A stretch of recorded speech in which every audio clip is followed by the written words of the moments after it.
তিন ব্যক্তির দোয়া ফিরিয়ে দেওয়া হয় না। কয় ব্যক্তির দোয়া? সালাসুন লা তুরাদ্দু দাওয়াতুহুম, তিন শ্রেণী মানুষের দোয়া ফিরিয়ে দেওয়া হয় না। এর ভিতরে এক শ্রেণী হলেন মাজলুম, কারোর জুলুমের শিকার হয়েছে।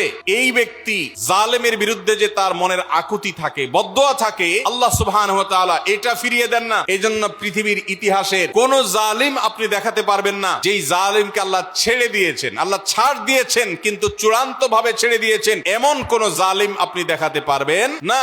এজন্য ভাই কখনো কোন অবস্থাতে কারো প্রতি আমরা জুলুম করব না। আল্লাহ আমাদেরকে সেটা মানার তৌফিক দান করুন। তাহলে তিন ব্যক্তির দোয়া কবুল হয়, ফেরত দেওয়া হয় না। তার ভিতরে একজন হলো মাজলুম, যার প্রতি আপনি জুলুম করেছেন, সে আপনার বিরুদ্ধে যে বদদোয়া করে, এটা লাগবেই লাগবে, আজ হোক আর 2 দিন পরে হোক। নাম্বার 2, মুসাফির, যে ব্যক্তি সফরে আছে, সফররত অবস্থায় সে যদি দোয়া করে, সেই দোয়া আল্লাহ তাআলা কবুল করেন। 3 নম্বর হলো রোজাদার ব্যক্তি, আসসাইম হাত্তা ইফতির, রোজাদার ব্যক্তি সারাদিন ভর রোজা করলে ইফতার রাগ পর্যন্ত, সারাদিন দোয়া করলে ইফতার রাগ পর্যন্ত তার দোয়া কবুল হয়। এই জন্য রোজা রেখে আমরা বেশি বেশি আল্লাহর কাছে দোয়া করবো ইনশাআল্লাহ। চলতে ফিরতে উঠতে বসতে মনে মনে আল্লাহর সাথে কথা বললেন, চাওয়া দাওয়াকে পেশ করলেন, বাস এটাই হলো দোয়া। এটা হলো আমাদের রমজান মাসের 11 নম্বর আমল, বেশি বেশি দোয়া করা।